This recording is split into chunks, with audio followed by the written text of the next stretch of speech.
கண்ணியத்துக்குரிய அல்லாஹ்வின் அடியார்களே, அல்லாஹ் ரப்புல் ஆலமீன் எப்படி அவனுடைய அருளால் அவனுடைய நாட்டத்தால் அல்லாஹ் மீண்டும் ஒரு முறை இந்த நாட்டிலே இது போன்ற மார்க்க சபைகளில் எப்படி அல்லாஹ் என்னையும் உங்களையும் ஒன்று சேர்த்தானோ அது போன்று அல்லாஹ் ரப்புல் ஆலமீன் எம்மை ஜன்னத்துல் ஃபிர்தௌஸில் ஒன்று சேர்ப்பானாக.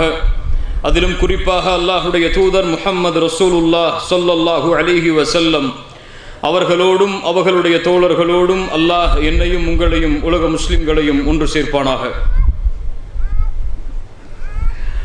மறுமைக்காக வாழ்வோம். யாருடைய உள்ளம் இந்த உலக வாழ்விலிருந்து மறுமைக்காக பயணிக்கிறதோ, யாருடைய உள்ளம் சொர்க்கத்தை நாடி இந்த உலகத்திலே வாழ்கிறதோ, யாருடைய உள்ளம் சொர்க்கத்தில் கிடைக்கும் அல்லாஹுடைய பொருத்தத்தை நாடியும் அல்லாஹுவை பார்க்கக்கூடிய அந்த நிகழ்வை நாடியும் யாருடைய உள்ளம் இந்த உலகத்தில் பயணிக்கிறதோ அவர்கள் இந்த உலக வாழ்விலும் மறு உலக வாழ்விலும் வெற்றி அடைவார்கள். இன்று உலகத்தை பார்த்தால் இந்த மார்க்கத்தை பின்பற்றுவது எம்மில் பலருக்கு சிரமமாக இருக்கிறது.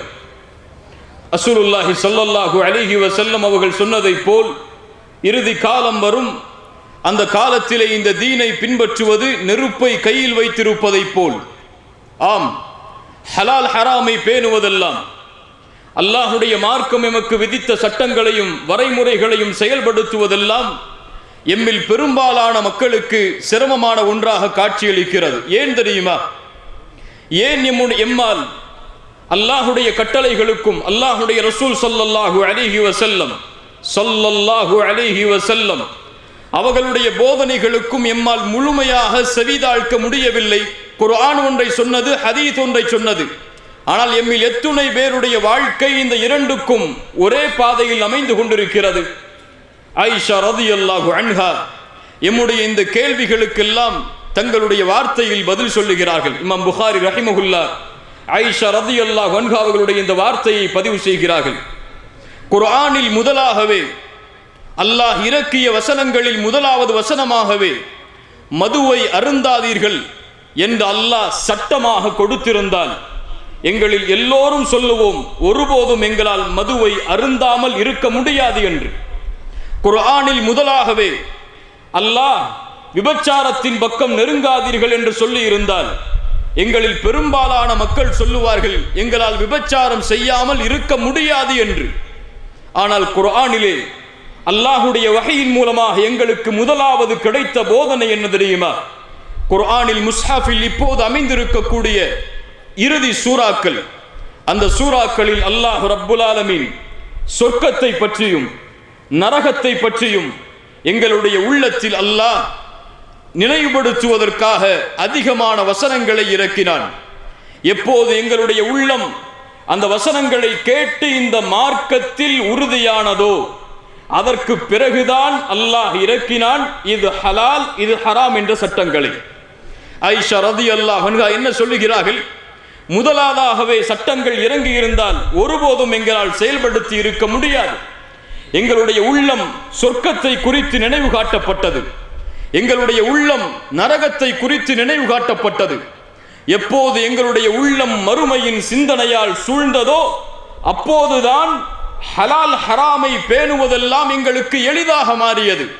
ஆம் கண்ணியத்துக்குரியவர்களே, இதுதான் நான் கேட்ட முதல் கேள்வியின் பதில். எம்முடைய உள்ளத்தில் இன்னும் மறுமையின் நம்பிக்கை ஆழமாக இறங்காத காரணத்தால் தான், இன்னும் எம்முடைய உள்ளத்தில் சொர்க்கத்தின் நம்பிக்கை, நரகத்தை விட்டு எம்மை பாதுகாக்க வேண்டும் என்ற நினைவு ஆழமாக உள்ளத்திலே பதியாத காரணத்தால் தான் அல்லாஹுடைய மார்க்க சட்டங்களை செயல்படுத்துவதும் அல்லாஹும் ரசூலும் எப்படி வாழுமாறு கட்டளையிட்டார்களோ அந்த வாழ்க்கையை வாழ்வதும் எமக்கு சிரமமாக இருக்கிறது. இந்த துன்யாவுடைய ஆசைகள், இந்த துன்யாவுடைய மோகங்கள் எம்மை மறுமையின் நினைவை விட்டு தடுத்து கொண்டிருக்கிறது. அல்லாஹ் ரப்புல் ஆலமீன் இந்த துன்யாவை படைத்தவன். இந்த துன்யாவை படைத்தவனிடத்தில் இந்த துன்யாவுடைய மதிப்பு என்ன தெரியுமா? குர்ஆன் சொல்லுகிறது, அல்லாஹ் கூறுகிறான், யஅலமு, அறிந்து கொள்ளுங்கள் மக்களே, இந்த உலக வாழ்க்கை என்பது விளையாட்டாகும், வீணாகும்.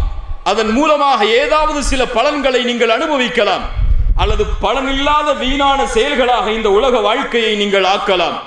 இந்த உலக வாழ்க்கை என்பது ஒருவரோடு போட்டியிட்டு, ஆம் அவரை விட நான் மேலாக வர வேண்டும், இவரை விட நான் மேலாக வர வேண்டும் என்று போட்டியிட்டு பெருமை கொண்டு, குழந்தைகளிலும் செல்வத்திலும் உங்களில் ஒருவரை போட்டியிட்டு அதிகமாக்கி கொள்ள வேண்டும் என்ற எண்ணமும் தான் இந்த உலக வாழ்க்கை என்று அல்லாஹ் கூறுகிறான். அல்லாஹ் ரப்புல் ஆலமீன் இடத்தில் இந்த துன்யாவுடைய மதிப்பை அல்லாஹ்வுடைய ரசூல் ஸல்லல்லாஹு அலைஹி வஸல்லம் நமக்கு சொன்னார்கள். லவ் கானத்தித் துன்யா இன்தல்லாஹி ஜனாஹ பஊதா, அல்லாஹ்விடத்தில் இந்த துன்யா ஒரு கொசுவின் ரெக்கை அளவிற்கு சமமாக இருந்திருந்தால் அல்லாஹ் ரப்புல் ஆலமீன் தன்னை மறுக்கக்கூடிய காஃபிர்களுக்கு ஒரு சொட்டு தண்ணீர் கூட கொடுத்திருக்க மாட்டான். என்ன சொல்லுகிறது இந்த ஹதீஸ்? அல்லாஹ்வுடைய பார்வையில் இந்த துன்யா மதிப்பே இல்லாத காரணத்தால் தான் தன்னை மறுத்தாலும், தன்னை ஏசினாலும், தன்னை மறுத்து வேறொருவரை இறைவனாக வணங்கினாலும், தனக்கு குமாரன் இருக்கிறது என்ற அபச்சொல்லை சொன்னாலும் அவர்களுக்கும் அல்லாஹ் உணவளிக்கிறான், அவர்களுக்கும் நோய் வந்தால் அல்லாஹ் குணமாக்குகிறானே. ஏன்? இந்த துன்யா அல்லாஹ்விடத்திலே மதிப்பே கிடையாது என்று அல்லாஹ்வுடைய ரசூல் ஸல்லல்லாஹு அலைஹி வஸல்லம் அவர்கள் எமக்கு புரிய வைத்தார்கள். ரசூலுல்லாஹி ஸல்லல்லாஹு அலைஹி வஸல்லம், கண்ணியத்துக்குரியவர்களே, ரசூலுல்லாஹ் என்று சொல்லும் பொழுது ஸல்லல்லாஹு அலைஹி வஸல்லம் என்ற வார்த்தையை மறந்து விடாதீர்கள். அதுதான் நம்முடைய இந்த சபைக்குடைய முழுவதுமான பரக்கத்தாக அமையும். அல்லாஹ் எமக்கு அதை அருள் செய்வானாக. ரசூலுல்லாஹி ஸல்லல்லாஹு அலைஹி வஸல்லம் அவர்கள் தங்களுடைய சஹாபாக்களோடு ஒரு சந்தையின் ஓரமாக நடந்து சென்று கொண்டிருக்கிறார்கள். அங்கே பார்த்தால் ஒரு இறந்து போன காது வெட்டப்பட்ட, அசக்குடைய காது வெட்டப்பட்ட ஒரு ஆடு ஓரமாக கிடக்கிறது. ரசூலுல்லாஹி ஸல்லல்லாஹு அலைஹி வஸல்லம் அந்த இறந்து போன அந்த ஆட்டுக்கு அருகிலே சென்று அந்த காதை உயர்த்தி பிடித்து கேட்டார்கள், இந்த இறந்த ஆட்டை, அதுவும் காது வெட்டப்பட்ட இந்த குறையுடைய ஆட்டை உங்களில் யார் ஒரு திர்ஹமுக்கு வாங்குவதில் விருப்பம் கொண்டவர்? இந்த சஹாபாக்கள் சொன்னார்கள், யா ரசூலல்லாஹ், எங்களில் யார் இதை வாங்குவார்கள், யார் இதை விரும்புவார்கள்? அல்லாஹ்வுடைய தூதரே, உயிரோடு இருந்தாலே இது குறையுடைய ஆடாகிற்று, இது உயிரோடும் இல்லை குறையும் இருக்கிறது இந்த ஆட்டில், இந்த ஆட்டை ஒரு திர்ஹமுக்கு விலை கொடுத்து வாங்குவதற்கு யார் விரும்புவார்கள்? ரசூலுல்லாஹி ஸல்லல்லாஹு அலைஹி வஸல்லம் அவர்கள் சொன்னார்கள், ஃபவல்லாஹி லத்துன்யா அஹ்வனு அலல்லாஹி மின் ஹாதா அலைக்கும். இந்த உலகத்தை அல்லாஹ் எப்படி பார்க்கிறான் தெரியுமா? அவன் படைத்த துன்யா அவனிடத்தில் எந்த மதிப்புக்குரியது தெரியுமா? இந்த இறந்து போன, இந்த காது வெட்டப்பட்ட குறையுடைய இந்த ஆட்டை உங்களுடைய பார்வையில் நீங்கள் எப்படி பார்க்கிறீர்களோ அதைவிட கீழாகத்தான் அல்லாஹ் இந்த துன்யாவை பார்க்கிறான். அதைவிட கீழுள்ள மதிப்பில்தான் இந்த துன்யா அல்லாஹ்வுடைய பார்வையில் இருக்கிறது என்று ரசூலுல்லாஹி ஸல்லல்லாஹு அலைஹி வஸல்லம் அவர்கள் சொன்னார்கள். அல்லாஹ்வுடைய தூதர் இந்த துன்யாவை அவர்களுடைய வார்த்தைகளின் மூலமாக மேலும் மேலும் புரிய வைத்தார்கள். மறுமையை ஒப்பிடும் பொழுது, மறு உலக வாழ்க்கையை ஒப்பிடும் பொழுது இந்த உலக வாழ்க்கை எப்படி தெரியுமா? ஒரு கடலில் ஒரு ஆள்காட்டி விரலை முக்கி எடுத்தால் அந்த கடலின் நீரிலிருந்து எவ்வளவு சொட்டுகள் இந்த கரத்தில் ஒட்டுமோ அதுதான் துன்யா என்று சொன்னார்கள். அல்லாஹு அக்பர். அந்த சொட்டக்கூடிய அந்த ஒரு சொட்டு தண்ணீர் அதுதான் இந்த துன்யா. மீதி இருக்கக்கூடிய அந்த கடல் அளவு அளக்க முடியாத அந்த நீளமும் அகலமும் உள்ள அந்த இடம் மறு உலக வாழ்க்கை என்று அல்லாஹ்வுடைய தூதர் துன்யாவை புரிய வைப்பதற்காக சொன்னார்கள். அல்லாஹ்வுடைய ரசூல் ஸல்லல்லாஹு அலைஹி வஸல்லம் மேலும் சொன்னார்கள், இன்னத் துன்யா ஹுல்வத்துன் ஹதிரா, இந்த உலக வாழ்க்கை செழிப்பானதும் பசுமையானதுமாகும். வ இன்னல்லாஹ முஸ்தக்லிஃபுக்கும் ஃபீஹா ஃபயன்துரு கைஃப தஅமலூன், அல்லாஹ் இந்த உலகத்தில் உங்களை பிரதிநிதிகளாக ஆக்கி இருக்கிறான், நீங்கள் எப்படி வாழ்கிறீர்கள் என்று அல்லாஹ் பார்ப்பதற்காக. ஃபத்தகுத் துன்யா, இந்த துன்யாவை அஞ்சிக் கொள்ளுங்கள். ரசூலுல்லாஹ் சொல்லுகிறார்கள், இந்த துன்யாவை நீங்கள் பயந்து கொள்ளுங்கள். ஏன்? இந்த துன்யா அல்லாஹ்வை விட்டு உங்களை திருப்பிவிடும், மறுமையை விட்டு திருப்பிவிடும், உங்களுடைய மரணம் என்ற நினைவை உங்களுக்கு மறக்கடிக்க செய்துவிடும். யா அய்யுஹல்லதீன ஆமனு லா துல்ஹிகும் அம்வாலுக்கும் வலா அவுலாதுக்கும் அன் ஸிக்ரில்லாஹ், ஈமான் கொண்டவர்களே, இந்த உலக வாழ்க்கையோ, இந்த உலக வாழ்க்கையின் செல்வமோ, குழந்தைகளோ உங்களை அல்லாஹ்வின் நினைவிலிருந்து திருப்பிவிட வேண்டாம். யாரை திருப்புகிறதோ அவர்கள் மிகப்பெரிய நஷ்டவாளிகளாக மாறிவிடுவார்கள் என்று அல்லாஹ் கூறுகிறான். ரசூலுல்லாஹி ஸல்லல்லாஹு அலைஹி வஸல்லம் அதன் காரணமாகத்தான் சொன்னார்கள், ஃபத்தகுத் துன்யா, இந்த துன்யாவை அஞ்சிக் கொள்ளுங்கள் என்று. ரசூலுல்லாஹி ஸல்லல்லாஹு அலைஹி வஸல்லம் இந்த துன்யாவுடைய வாழ்க்கையில் எமக்கு ரசூலாக அனுப்பப்பட்ட அந்த ரசூல் ஸல்லல்லாஹு அலைஹி வஸல்லம் அவர்கள் இந்த துன்யாவை எப்படி புரிந்தார்கள் தெரியுமா? எனக்கும் மறுமைக்கும் உள்ள உதாரணம் என்னவென்றால், எனக்கும் இந்த துன்யாவிற்கும் உள்ள உதாரணம் என்னவென்றால், ஒரு பயணத்திலே பயணிப்பவன் ஒரு மரத்தின் நிழலிலே ஓய்வெடுத்து சிறிது நேரம் ஓய்வெடுத்து எப்படி கிளம்பி செல்வானோ அதுதான் எனக்கும் துன்யாவுக்கும் உள்ள உதாரணம் என்று ரசூலுல்லாஹி ஸல்லல்லாஹு அலைஹி வஸல்லம் அவர்கள் சொன்னார்கள். ஆம், இதுதான் இந்த துன்யாவுடைய மதிப்பு. எதற்காக நாம் வாழ்கிறோமோ, எதற்காக இரவும் பகலும் நம்முடைய வாழ்க்கை முழுவதையும் ஒப்படைக்கிறோமோ அதுதான் இந்த துன்யாவுடைய மதிப்பு. ஆனால் மறுமை எமக்காக தயாரிக்கப்பட்ட, அல்லாஹ்வை அஞ்சக்கூடிய முத்தகீன்களுக்காக, அல்லாஹ்விற்கு கட்டுப்பட்ட அடியார்களுக்காக அல்லாஹ் தயாரித்து வைத்திருக்கக்கூடிய மறு உலக வாழ்க்கையின் மதிப்பு என்ன தெரியுமா? ரசூலுல்லாஹி ஸல்லல்லாஹு அலைஹி வஸல்லம் சொன்னார்கள், வ மௌதிஉ ஸௌதி அஹதிக்கும் மினல் ஜன்னah, சொர்க்கத்திலே சொர்க்கத்திலே உங்களுக்கு ஒரு சாட்டையின் அளவு இடம் கிடைப்பது, ஒரு சாட்டையின் அளவு, இன்னொரு ஹதீஸில் உங்களுடைய பாதத்தின் அளவு நாளை மறுமையிலே சொர்க்கத்திலே இடத்தை சொந்தமாக்குவது கைரும் மினத் துன்யா வ மா அலைஹா, இந்த உலகத்தையும் இந்த உலகம் சுமந்திருக்கக்கூடிய அனைத்தையும் கொடுத்தாலும் அந்த சொர்க்கத்திலே ஒரு சாட்டை அளவு இடத்தை கூட உரித்தாக்க முடியாது. ரசூலுல்லாஹி ஸல்லல்லாஹு அலைஹி வஸல்லம் மேலும் சொன்னார்கள், சொர்க்கத்திலே அல்லாஹ் ரப்புல் ஆலமீன் படைத்திருக்கக்கூடிய ஹூரிலின் பெண்கள் இந்த உலகத்தை திறந்து பார்த்தால் இந்த உலகம் முழுக்க வெளிச்சமாகிவிடும், இந்த உலகம் முழுக்க நறுமணமால் சூழ்ந்துவிடும். அந்த ஹூரிலின் பெண்கள் தலையில் போட்டிருக்கக்கூடிய முந்தானை, அந்த முந்தானையில் இருக்கக்கூடிய ஒரு முத்து கைரும் மினத் துன்யா வ மா ஃபீஹா, இந்த உலகத்தையும் இந்த உலகம் உள்ளடக்கி இருக்கக்கூடிய தங்கம், வெள்ளி, வைடூரியம், மாணிக்கம், மரகதம், எத்துணை செல்வங்களை நீங்கள் கொடுத்தாலும் அந்த ஒரு முத்துக்கு ஈடாகாது என்று ரசூலுல்லாஹி ஸல்லல்லாஹு அலைஹி வஸல்லம் அவர்கள் சொன்னார்கள். ஆம் கண்ணியத்துக்குரியவர்களே, இதில் எந்த பார்வையில் எம்முடைய கவனம் அதிகமாக இருக்கிறது? அழிந்து போகக்கூடிய இந்த துன்யாவுடைய பார்வையிலா, அழியாத அந்த மறுமையுடைய பார்வையிலா? எம்முடைய முன்னாள் அறிஞர்களில் ஒருவர் சொன்னார், இந்த துன்யாவுடைய மதிப்பை நாம் எப்போது உணர்வோம் தெரியுமா?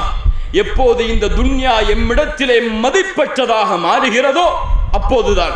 எப்போது மதிப்பற்றதாக மாறும்? நாளை மறுமை என்ற ஒரு நாள் வரும். அந்த நாளிலே எந்த ஒரு குழந்தையும் தந்தைக்கு உதவி செய்ய முடியாது, எந்த ஒரு தந்தையும் குழந்தைக்கு உதவி செய்ய முடியாது. யௌம யஃபிர்ருல் மர்உ மின் அஹீஹ், தன் சகோதரனை பார்த்து சகோதரன் விரண்டு ஓடுவான், தந்தையை பார்த்து தாய் விரண்டு ஓடுவாள், கணவனை பார்த்து மனைவி விரண்டு ஓடுவாள். இப்படி ஒவ்வொருவரும் அவர்களின் நிலைமைகளை தேடி விரண்டு ஓடுவார்கள். துன்யா மதிப்பற்றதாக அவனுக்கு மாறும். அல்லாஹ்விடத்திலே சொல்லுவான், யா அல்லாஹ், நான் வாழ்ந்து வந்த இந்த வாழ்க்கை, இந்த உலக வாழ்க்கை, இதில் எது வேண்டும் யா அல்லாஹ், அதை கொடுக்கிறேன். இந்த நாளுடைய வேதனையில் இருந்து என்னை பாதுகாத்து விடு. யா அல்லாஹ், என் தந்தை வேண்டுமா, என் தாய் வேண்டுமா, என் மனைவி வேண்டுமா, என் குழந்தைகள் வேண்டுமா? குர்ஆன் சொல்லுகிறது, யா அல்லாஹ், அவற்றை அனைத்தையும் உன்னிடத்திலே ஒப்படைக்கிறேன், என்னை மட்டும் பாதுகாத்து விடு யா அல்லாஹ். இந்த துன்யாவிலே யாருக்காக வாழ்ந்தான்? தன்னுடைய பிள்ளைகளுக்காக இரவையும் பகலையும் கழித்தான், தன்னுடைய மனைவிக்காக தன்னுடைய ஒட்டுமொத்த சுகத்தையும் இழந்தான். இந்த உலக வாழ்க்கையில் அவர்களுடைய பொருளாதாரத்திற்காக தன்னுடைய வாழ்க்கை அனைத்தையும் இழந்து விட்ட அந்த அடியான் மறுமை என்று வரும் பொழுது, உண்மையான நாள் என்று வரும் பொழுது, இந்த உலக வாழ்க்கை அவனுக்கு மதிப்பில்லை என்று தெரியும் பொழுது மனைவியை ஒப்படைப்பான், பிள்ளைகளை ஒப்படைப்பான். அப்போதுதான் அவனுக்கு புரியும் இந்த துன்யாவுடைய மதிப்பு என்று எம்முடைய அறிஞர்களில் ஒரு அறிஞர் கூறினார். கண்ணியத்துக்குரியவர்களே, ரசூலுல்லாஹி ஸல்லல்லாஹு அலைஹி வஸல்லம் எதற்காக வாழ்ந்தவர்கள் இந்த பூமியில்?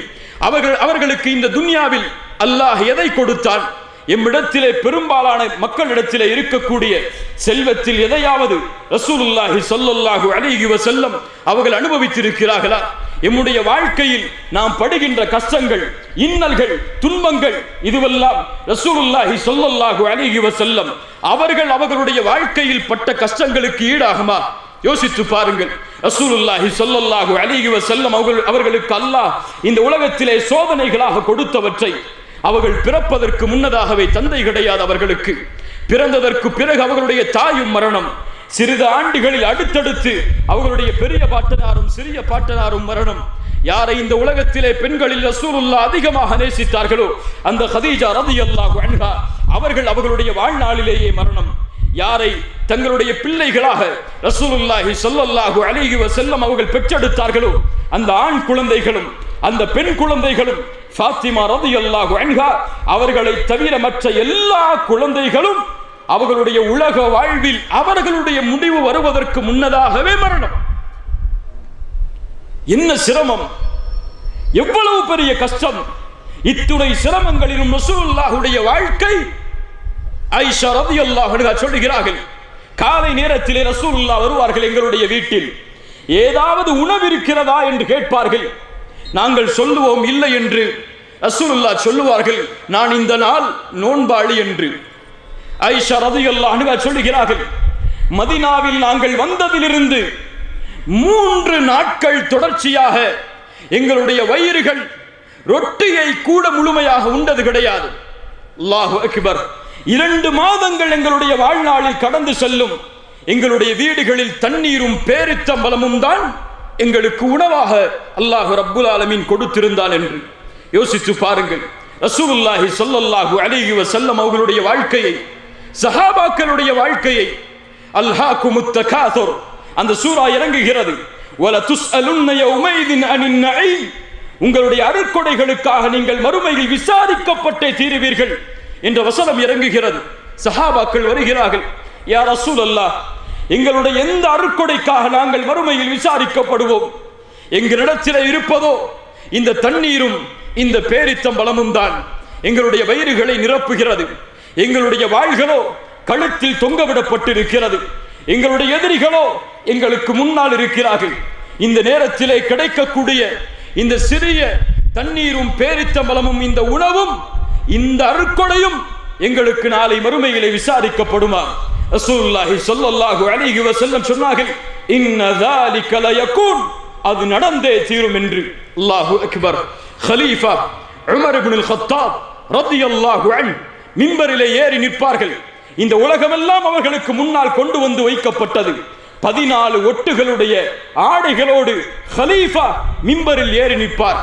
அலி இப்னு அபி தாலிப் ரலியல்லாஹு அன்ஹு ரசூலுல்லாஹுடைய மருமகன், ரசூலுல்லாஹுடைய வளர்ப்பில் வளர்ந்த பிள்ளை அலி இப்னு அபி தாலிப் ரலியல்லாஹு அன்ஹு கூஃபாவை ஆட்சி செய்து கொண்டிருக்கக்கூடிய நிலைமையில், கூஃபாவில் ஹலீஃபாவாக இருக்கக்கூடிய நிலைமையில் ஒரு 4 திர்ஹமுக்காக தங்களுடைய வாளை விலை பேசுகிறார்கள். நபித்தோழர்கள் கேட்டார்கள், அலி இப்னு அபி தாலிப் அவர்களே, இந்த 4 திர்ஹமுக்காக உங்களுடைய வாளை ஏன் நீங்கள் விலை பேசுகிறீர்கள்? ஒரு நல்ல ஆடையை வாங்கி உடுக்க வேண்டும் என்பதற்காகத்தான் என்று அலி இப்னு அபி தாலிப் ரலியல்லாஹு அன்ஹு அவர்கள் சொன்னார்கள்.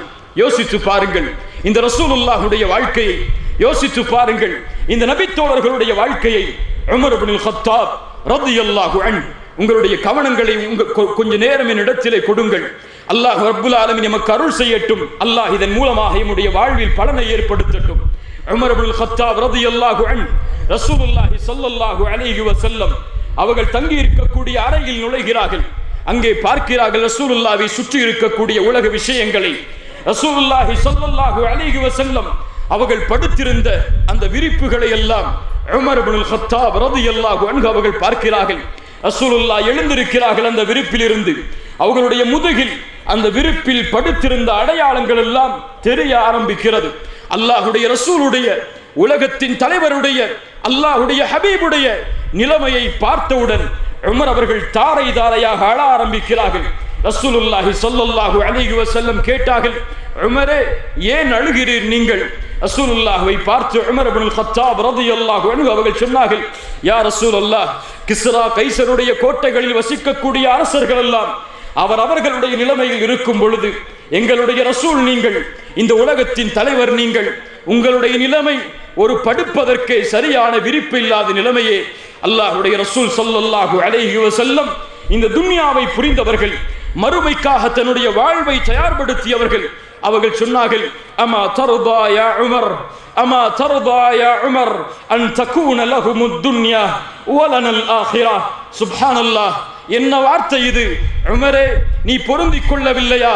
அவர்களுக்காக, காஃபிர்களுக்காக, முஷ்ரிக்குகளுக்காக, அல்லாஹ்வை மறுக்கக்கூடிய மக்களுக்காக இந்த உலகமும் எமக்காக மறுமையும் இருப்பதை உமரே நீ பொருந்திக் கொள்ளவில்லையா என்று ரசூலுல்லாஹி ஸல்லல்லாஹு அலைஹி வஸல்லம் அவர்கள் கேட்டார்கள். அப்துர் ரஹ்மான் இப்னு அவுஃப் ரலியல்லாஹு அன்ஹு. பின்னால் காலத்திலே அவர்களுக்கு முன்னால் இஃப்தாருடைய உணவு வைக்கப்படுகிறது. வகை வகையான உணவுகள். மிகப்பெரிய செல்வந்த நபித்தோழர் அப்துர் ரஹ்மான் இப்னு அவுஃப் ரலியல்லாஹு அன்ஹு அவர்களுக்கு முன்னால் உணவு வைக்கப்பட்டவுடன், இஃப்தாருடைய உணவை பார்த்தவுடன் அப்துர் ரஹ்மான் அவர்கள் அழ ஆரம்பிக்கிறார்கள். அழுது சொன்னார்கள், குத்தில முஸ்அப் இப்னு உமைர், எங்களோடு முஸ்அப் இப்னு உமைர் வாழ்ந்தார். அல்லாஹு அக்பர்.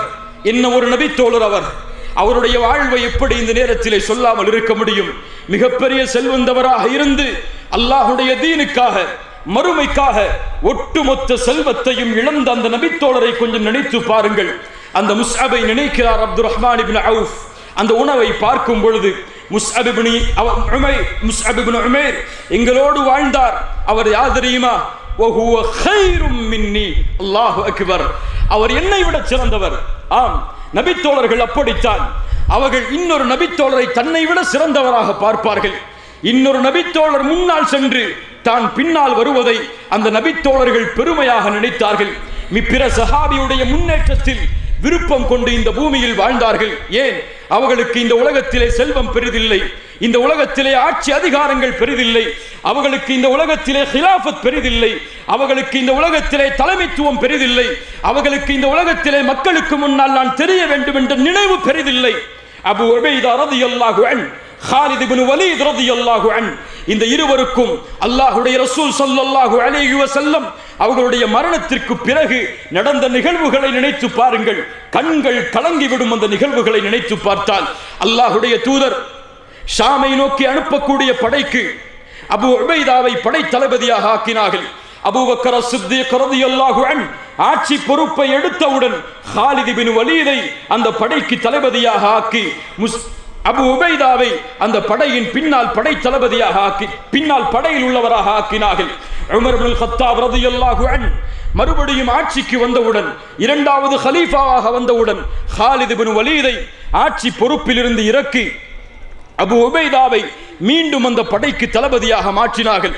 அந்த இருவருக்கும் நடந்த அந்த கடித பரிமாற்றங்கள், அந்த இருவருக்கும் நடந்த அந்த உரையாடல்கள், இதையெல்லாம் கொஞ்சம் நினைத்து பாருங்கள். அவர்களுடைய உள்ளத்தில் எது குடிகொண்டிருந்தது என்பதை நாம் உணர முடியும்.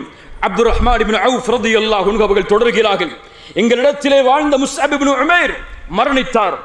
அவருடைய கஃனை மூடுவதற்காக கஃன் துணி கொண்டு வரப்பட்டது. அவருடைய காலை மூடினால் தலை தெரிந்தது. ஏதோ இது கவிதை நடையில் சொல்லக்கூடிய வார்த்தையாக இருக்கலாம். ஆனால் உணர்ந்து பாருங்கள் கண்ணியத்துக்குரியவர்களே. ஒரு அறிஞர் சொல்லுவார், இந்த உலகத்திலே எம்முடைய செல்வம் என்று இருக்கக்கூடிய ஒரே ஒரு செல்வம், இந்த பூமியில் இருந்து நாம் எடுத்து செல்லக்கூடிய ஒரே ஒரு செல்வம், நம்முடைய மையத்தின் மீது போடப்படக்கூடிய அந்த கஃனுடைய துணி. அந்த கஃனுடைய துணிக்கு கூட முழுமை இல்லாமல் முஸ்அப் இப்னு உமைர் காலை மூடினால் தலை தெரிந்தது, தலையை மூடினால் கால் தெரிந்தது. அல்லாஹு அக்பர். மீது இருக்கக்கூடிய உறுப்புகளை இலை தலைகளால் மறைத்து நாங்கள் அடக்கம் செய்தோம். அவர்களுடைய மரணத்திற்கெல்லாம் பிறகு இந்த உலக வாழ்க்கை எங்களுக்கு விரித்து காட்டப்படுகிறது. நான் பயப்படுகிறேன். ஒரு நபித்தோழருடைய பயத்தை பாருங்கள். ஆம், இது உண்மையின் பயம்தான். நான் பயப்படுகிறேன். அல்லாஹ் ரப்புல் ஆலமீன் நாங்கள் செய்த நன்மைகளுக்குரிய கூலியை எல்லாம் இந்த உலகத்தின் செல்வமாக, இந்த உலகத்தின் வசதி வாய்ப்புகளாக அல்லாஹ் முற்படுத்தி கொடுத்து விட்டானோ என்று நான் பயப்படுகிறேன். ஆம், குர்ஆன் அதை சொல்லுகிறது. அல்லாஹ் கூறுகிறான், மன் கான யுரீதுல் ஹயாத்தத் துன்யா வஸீனதஹா நுவஃபி இலைஹிம் அஅமாலஹும் ஃபீஹா. யார் இந்த உலக வாழ்வை விரும்புகிறார்களோ, யார் இந்த உலக வாழ்வின் அலங்காரத்தின் மீது ஆசை கொள்கிறார்களோ, அவர்களுக்கு அவர்கள் இந்த உலகத்திலே செய்யக்கூடிய அமல்களின் கூலிகளை இந்த உலகத்திலேயே நாம் கொடுத்து விடுவோம். அப்துர் ரஹ்மான் இப்னு அவுஃப் ரலியல்லாஹு அன்ஹு அதை பயப்படுகிறார். இந்த உலக வாழ்க்கை எங்களுக்கு கொடுக்கப்பட்டது, நாங்கள் செய்த நன்மைகள் முற்படுத்தப்பட்டு விட்டதோ என்று கூறி அழுதவர்களாக அந்த இடத்தை விட்டு அந்த உணவை புறக்கணித்து சென்று விடுகிறார். ரசூலுல்லாஹி ஸல்லல்லாஹு அலைஹி வஸல்லம் இதை தங்களுடைய வார்த்தையில் சொன்னார்கள், மன் கானத்தித் துன்யா ஹம்ம. யாருடைய உள்ளத்தில் இந்த உலக வாழ்க்கை நோக்கமாக எண்ணமாக இருக்கிறதோ அவர்களுடைய காரியங்களை விட்டு அல்லாஹ் அவர்களை பிரித்து வறுமையை அவர்களுடைய கண்களுக்கு முன்னால் அல்லாஹ் கொண்டு வந்து விடுவான். என்ன அர்த்தம்? யார் இந்த உலக வாழ்க்கையை நோக்கி ஓடுகிறானோ அவனுடைய எல்லா காரியமும் அவனிடமிருந்து பிரிக்கப்படும். கோடிகளை சேர்க்கலாம், லட்சங்களை சேர்க்கலாம், ஆனால் பயந்து கொண்டே இருப்பான். வறுமை ஏற்பட்டு விடுமோ, நஷ்டவாளியாக நான் மாறிவிடுவோனோ என்று. அவன் எவ்வளவுதான் ஓடினாலும் அவனுக்கு அல்லாஹ் விதித்ததைத்தான் அவன் அடைந்து கொள்ள முடியும். யாருடைய நோக்கம் மறுமையாக மாறுகிறதோ அல்லாஹ் அவனுடைய காரியங்களை ஒன்று சேர்ப்பான். அவனுடைய உள்ளத்தில் அல்லாஹ் ரினா என்ற நிறைவை, செல்வ செழிப்பான நிறைவை அல்லாஹ் தருவான். அந்த செல்வம் என்ன?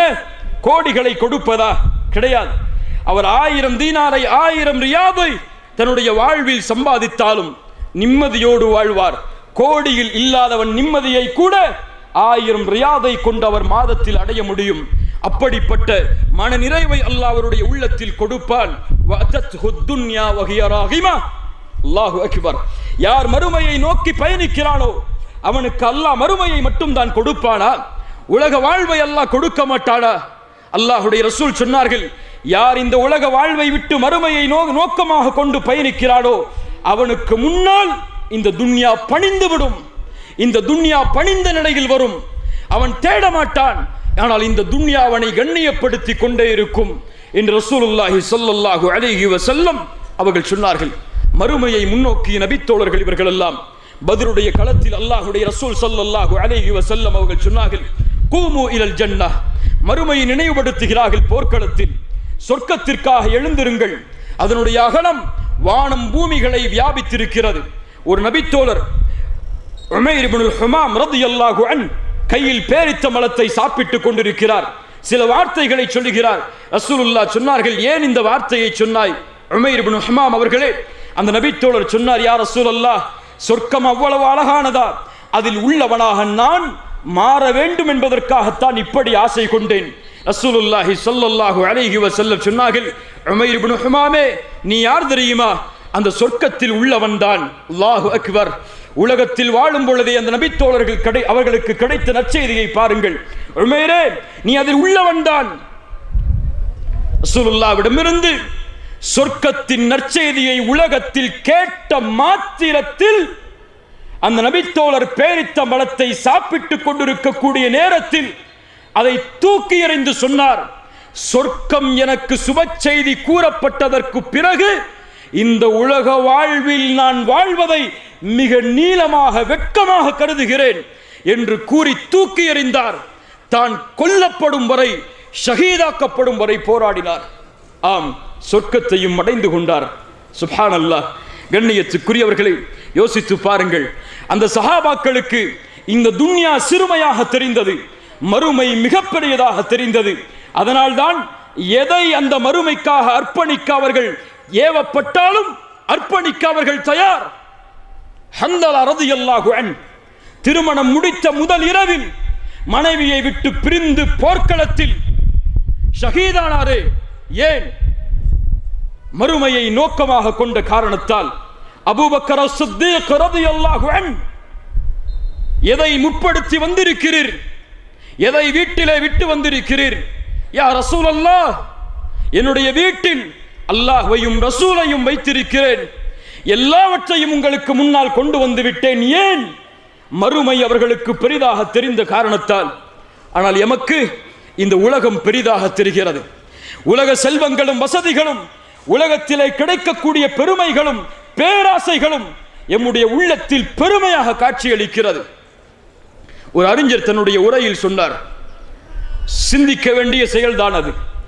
ஒரு 4 சகோதரர்கள் ஒரு ஹோட்டலுக்கு சென்று சாப்பிட்டால் அந்த 4 பேருக்கும் சண்டை நடக்கும். இறுதியில் யார் இதனுடைய தொகையை கொடுப்பதென்று.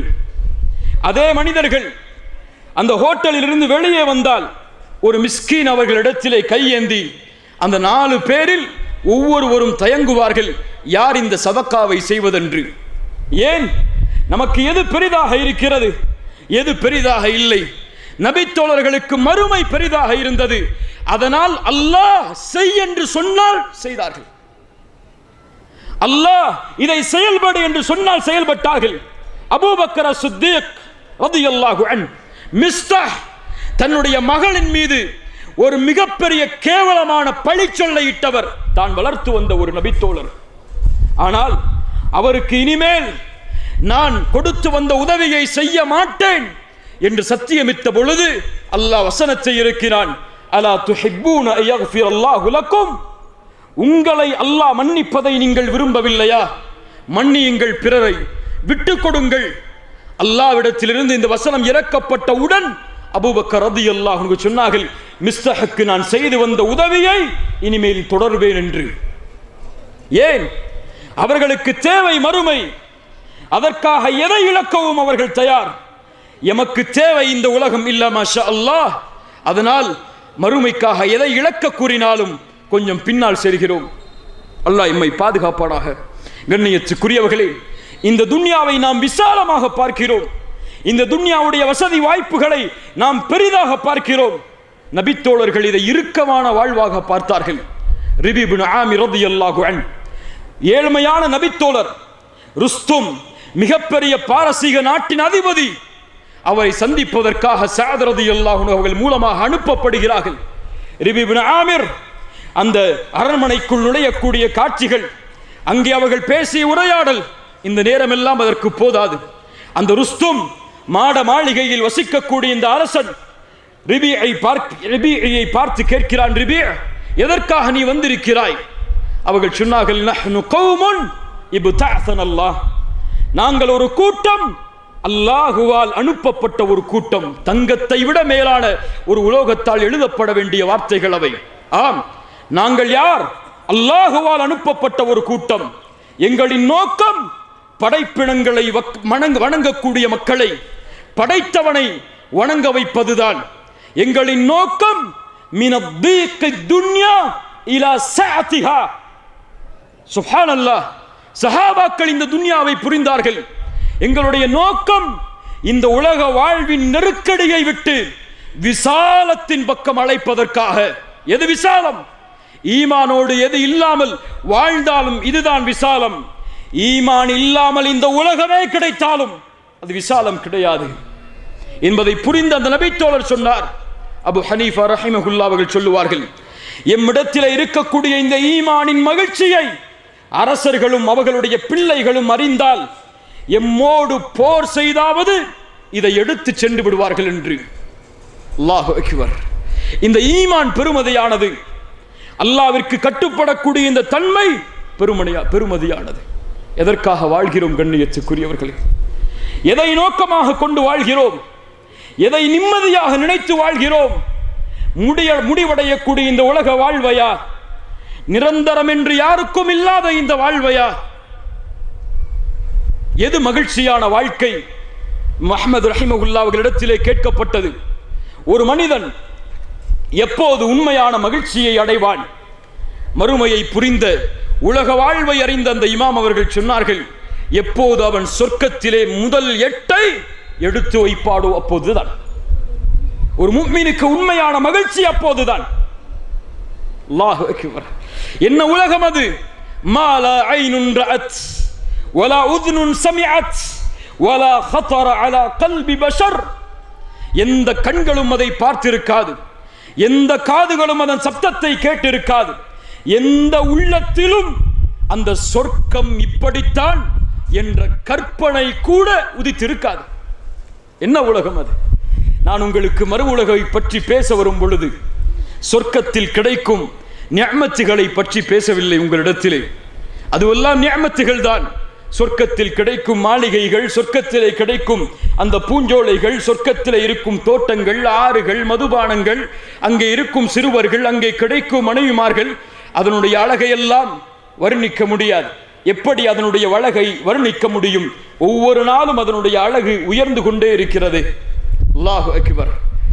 அந்த சொர்க்கத்தில் உண்மையான செல்வம் என்ன தெரியுமா? எதை நோக்கமாக கொண்டு சஹாபாக்கள் வாழ்ந்தார்கள் தெரியுமா? எதை நோக்கமாக கொண்டு இவ்வளவு சிரமங்கள் அவர்களுடைய வாழ்வை சூழ்ந்தாலும் அதையே தங்களுடைய வாழ்வின் இலக்கமாக மாற்றினார்கள் தெரியுமா? அல்லாஹ் ரப்புல் ஆலமீன் அல்லாஹ்வுடைய தூதரின் மூலமாக எமக்கு கூறுகிறான். ரசூலுல்லாஹி ஸல்லல்லாஹு அலைஹி வஸல்லம் அவர்கள் சொன்னார்கள், சொர்க்கத்தின் உண்மையான மகிழ்ச்சி என்ன தெரியுமா? நாளை மறுமையில் அல்லாஹ் கேட்பான், ஹல் ரதீதும், சொர்க்கவாதிகளை அழைத்து கேட்பான், நீங்கள் திருப்தி கொண்டீர்களா என்று. சொர்க்கவாதிகள் சொல்லுவார்கள், யா அல்லாஹ், எப்படி நாங்கள் திருப்தி கொள்ளாமல் இருக்க முடியும்? இந்த உலக வாழ்வில் யாருக்கும் கொடுக்காததை அல்லவா எங்களுக்கு நீ கொடுத்திருக்கிறாய். அப்போது அல்லாஹ் ரப்புல் ஆலமீன் கேட்பான், நான் கொடுத்தவற்றை விட சிறந்த ஒன்றை உங்களுக்கு நான் கொடுக்கட்டுமா? அப்போது அல்லாஹ்விடத்திலே கேட்பார்கள், யா அல்லாஹ், வ ஐயு ஷைஇன் அஃதலு மின் தாலிக், அதை விட சிறந்த ஒன்று எது யா அல்லாஹ் இருக்க முடியும்? அல்லாஹ் ரப்புல் ஆலமீன் கூறுவான், அல் யௌம உஹில்லு அலைக்கும் ரிதுவானி ஃபலா அஸ்கது அலைக்கும் பஅதஹு அபதா. இந்த தினத்திற்கு பிறகு உங்கள் மீது நான் கோபப்பட மாட்டேன், என்னுடைய பொருத்தம் அனைத்தையும் உங்களுக்கு விதிக்கிறேன் என்று கூறி இன்னொரு ஹதீஸில் ரசூலுல்லாஹ் சொன்னார்கள், ஃபயக்ஷிஃபுல் ஹிஜாப், அல்லாஹ் சொர்க்கவாதிகளுக்கு அவனுடைய திரையை அகற்றுவான். நாளை சொர்க்கவாதிகள் சொர்க்கத்தில் அல்லாஹுவை பார்ப்பார்கள். ரசூலுல்லாஹ் சொன்னார்கள், எதை கொடுப்பதில் இருந்தும், அந்த சொர்க்கத்தில் கொடுத்த அனைத்திலிருந்தும் அந்த மனிதர்களுக்கு விருப்பமானது தன்னை படைத்த இறைவனை தங்களுடைய கண்களால் பார்ப்பது. எங்கே கிடைக்க முடியும்? இது எங்கே இதை அடைய முடியும்? அல்லாஹுவை இந்த உலகத்தில் பார்க்க முடியுமா? இப்னு அத்தா ரஹிமஹுல்லாஹ் அவர்கள் சொல்லுவார்கள், அல்லாஹ் நாளை மறுமையில் தான் முஃமின்களுக்கு கூலியை கொடுப்பதற்காக அந்த உலகத்தை தயாரித்து வைத்திருக்கிறான். ஏன் தெரியுமா? இந்த உலகம் அல்லாஹ் ரப்புல் ஆலமீன் அவனுடைய கூலிகளை கொடுப்பதற்கு போதுமான உலகம் அல்ல. அவ்வளவுதான். இது தகுதியான உலகம் அல்ல. சொர்க்கத்தில் தான் அவனுடைய கூலிகளை அல்லாஹ் கொடுக்க முடியுமா? சொர்க்கத்தில் அல்லாஹுவை பார்க்கலாம். அல்லாஹ்விற்கு பிறகு ஒரு முஃமினுக்கு மிகப்பெரிய மகிழ்ச்சி, அல்லாஹ்வுடைய ரசூல் முஹம்மத் ஸல்லல்லாஹு அலைஹி வஸல்லம். பாசத்தோடும் நேசத்தோடும் சொல்லுங்கள், ஸல்லல்லாஹு அலைஹி வஸல்லம். அந்த ரசூலை பார்க்கலாம். அவர்களோடு வாழ்ந்த அபூபக்கர், உமர், உஸ்மான், அலி, பிலால் ரலியல்லாஹு அன்ஹும், அவர்களை பார்க்கலாம். சொல்லுங்கள் கண்ணியத்துக்குரியவர்களே, எது பெரிது? எது தேவை? அஃபஹஸிபதும் அன்னமா خلقناكم عبثا وانكم الينا لا ترجعون. உங்களை அல்லாஹ் வீணாக படைத்தானா? நீங்கள் என்னிடத்திலே திரும்பி வர வேண்டாமா? வத்தகு யௌமன் துர்ஜஊன ஃபீஹி இலல்லாஹ். பெரும்பாலான அறிஞர்களுடைய கருத்து, குர்ஆனுடைய இறுதி ஆயத். இதை கொண்டு இந்த உரையை முடிக்கிறேன். வத்தகு யௌமன் துர்ஜஊன ஃபீஹி இலல்லாஹ். அல்லாஹ்வை பயந்து கொள்ளுங்கள். அவனிடத்திலே ஒன்று கூட்டப்படக்கூடிய அந்த நாளை அஞ்சிக் கொள்ளுங்கள். யாருக்கும் இந்த உலகம் நிரந்தரம் அல்ல. இந்த உலகத்தில் எதுவும் நிரந்தரம் அல்ல. நிச்சயமாக எம்மை மறுமை என்ற ஒரு நாள் சந்திக்கும். அந்த நாளில் வெற்றி பெறுவதுதான் அவர்களின் கூலிகள் அவர்களுக்கு கொடுக்கப்படும். நன்மையை சம்பாதித்தவன் நன்மையை பெற்றுக் கொள்வான், தீமையை சம்பாதித்தவன் தீமையை பெற்றுக் கொள்வான். கூலியாக யாருக்கும் அநீதம் செய்யப்பட மாட்டாது. ஆம், அதுதான் வெற்றி. யார் இந்த பூமியில் லா இலாஹ இல்லல்லாஹ்விற்காக வாழ்ந்தார்களோ அதுதான் வெற்றி. யார் இந்த பூமியில் லா இலாஹ இல்லல்லாஹ்விற்காக மரணித்தார்களோ அதுதான் வெற்றி. யார் கபருடைய வாழ்வில் விசாரணையில் வெற்றி பெற்றார்களோ அதுதான் வெற்றி. யார் நாளை மறுமையில் அரிசின் நிழலில் தங்களை ஆக்கிக் கொண்டார்களோ அதுதான் வெற்றி. யாருடைய விசாரணை எளிதாகி சிராத்துடைய பாலத்தை எளிதாக கடந்தார்களோ அதுதான் வெற்றி. யார் நரக நெருப்பிலிருந்து பாதுகாக்கப்பட்டு சொர்க்கத்தில் நுழைந்தார்களோ அதுதான் வெற்றி. யார் அந்த சொர்க்கத்துடைய இன்பங்களோடு சேர்த்து அல்லாஹுடைய பொருத்தத்தை அவனுடைய வார்த்தைகளால் செவிமடுத்தார்களோ அதுதான் வெற்றி. யார் நாளை மறுமையில் அந்த ரப்பை இந்த இரண்டு கண்களால் பார்த்தார்களோ அல்லாஹ் ரப்புல் ஆலமீன் அதை நோக்கமாக கொண்டு வாழக்கூடிய மக்களாக எம்மை ஆக்குவானாக. அல்லாஹ் ரப்புல் ஆலமீன் எம்முடைய பாவங்களை மன்னித்து எம்முடைய அமல்கள் குறைவாக இருந்தாலும் நாம் அல்லாஹ்வையும் அல்லாஹ்வுடைய தூதரையும் நேசிக்கும் இன்ஷா அல்லாஹ்.